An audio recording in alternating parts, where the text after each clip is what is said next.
ചേട്ടാ നമസ്കാരം. നമസ്കാരം. എത്ര മണിക്ക് തുടങ്ങി? ഞാൻ ഇന്ന് താമസിച്ചാണ് 4 മണി. ആണോ? ഓ, അപ്പോൾ പാലെടുത്ത് വരുമ്പോഴത്തേനും സമയത്താവും. എത്ര മണിയാകുമ്പോൾ തീരും പാലെടുത്ത്? ഇതിപ്പോൾ എനിക്ക് ഒരു 4.5 മണിക്കൂർ വേണം കാപ്പി കഴിയണമെങ്കിൽ. ഇതിപ്പോൾ ഒരു 9 മണി കഴിയുള്ളൂ. 9 മണിയാകുമ്പോൾ കഴിയും. കഴിഞ്ഞിട്ട് വേണം ഇറച്ചി മേടിക്കാൻ പോകാൻ. അതിൻ്റെ വന്നിട്ട് വേണം പാടുക. അടുക്കാൻ എന്തായാലും 2 മണിക്കൂർ പോകും. ഒറ്റയ്ക്കാണെങ്കിൽ 2 പേരുണ്ടെങ്കിൽ നമുക്ക് 1 മണിക്കൂർ പോകും. എത്ര പേരെ ഉണ്ട്?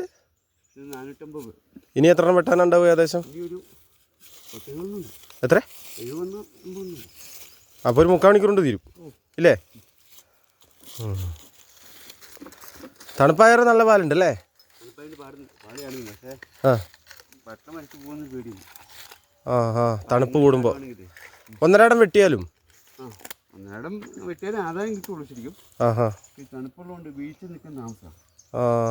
നമ്മൾ എടുത്തിട്ട് പിന്നെ ഈ എടുത്തിട്ട് പോയി കഴിഞ്ഞാലും പാൽ അതിനകത്ത് വീണോണ്ടിരിക്കും. അപ്പോൾ ഒറ്റ ഒഴുക്കായ കാരണം പട്ട വരയ്ക്കാനുള്ള ചാൻസ് അല്ലേ? പാല് കണ്ടമാനം ചാടി വരുമല്ലേ?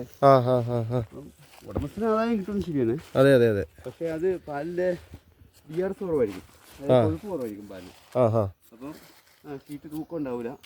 അതിപ്പം നമ്മളിപ്പം ഷീറ്റ് ശരാശരി നമ്മൾ വയ്ക്കുന്നത് 2 ലിറ്ററാണ് ഒരു ഷീറ്റിന്.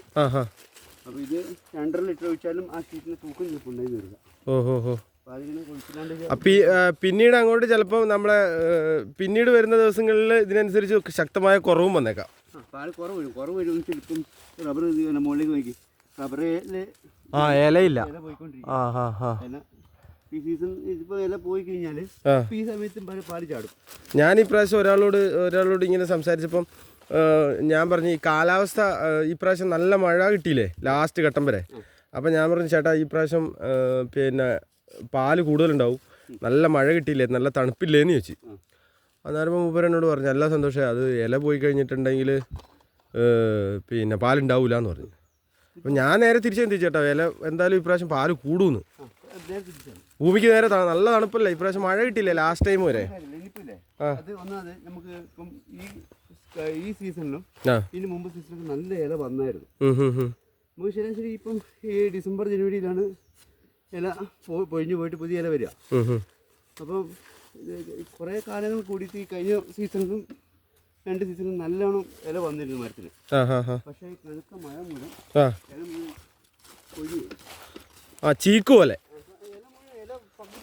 ഇല കൂടി മഴ കൂടിയുന്നുണ്ട്, പകുതി ഇലയും പോയി മരത്തിൽ.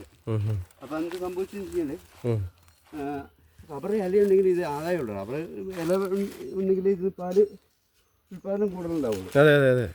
ഇനിയിപ്പം ഈ ഇല മുഴുവൻ പൊഴിഞ്ഞു പോയിട്ട് പുതിയ ഇല വന്ന് അന്നേരം ഒരു പാലാവും. ഇല മൂക്കണം. ഇല മൂക്കുമ്പോൾ പാലാവും. ഇല മൂപ്പായി കഴിഞ്ഞാൽ ഇതിൻ്റെ മറ്റേ സ്കൂളിൽ പിടിച്ച മറന്നു മൂത്തതിനെ അങ്ങനെയാണോ ചൊല്ലാണോ? അല്ല, മരത്തിൻ്റെ നമ്മളെ ഇലയിലെ ഇത് മരത്തിൻ്റെ ആവശ്യമുള്ള വായു സ്വീകരിച്ചിട്ട് കാര്യങ്ങളൊക്കെ കാർബൺ ഡൈ ഓക്സൈഡ് സ്വീകരിച്ചിട്ട് ഓക്സിജൻ പുറത്തേക്ക് വിടും, അങ്ങനല്ലേ? അത് മാത്രമല്ല മരത്തിന് വേണ്ട കാര്യങ്ങളൊക്കെ സംശ്ലേഷണം അല്ലേ? നമ്മളെ ആഹാരം ഉണ്ടാക്കുന്ന ഇതുകൊണ്ടാണെന്ന് പറഞ്ഞു മരങ്ങൾ. പിന്നെ ഇതിനും ജീവനുണ്ടല്ലോ.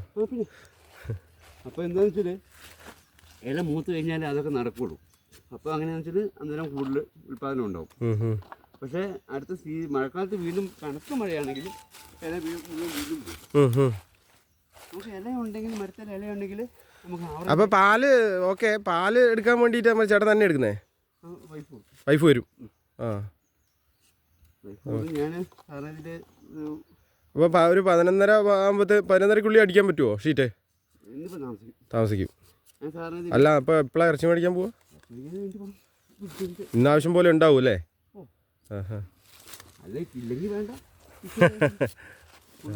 അല്ല, ഇന്ന് കുറച്ച് നല്ല ഇറച്ചിയൊക്കെ മേടിച്ചിട്ട് സന്തോഷമായിട്ടിരിക്കേണ്ട ദിവസമല്ലേ?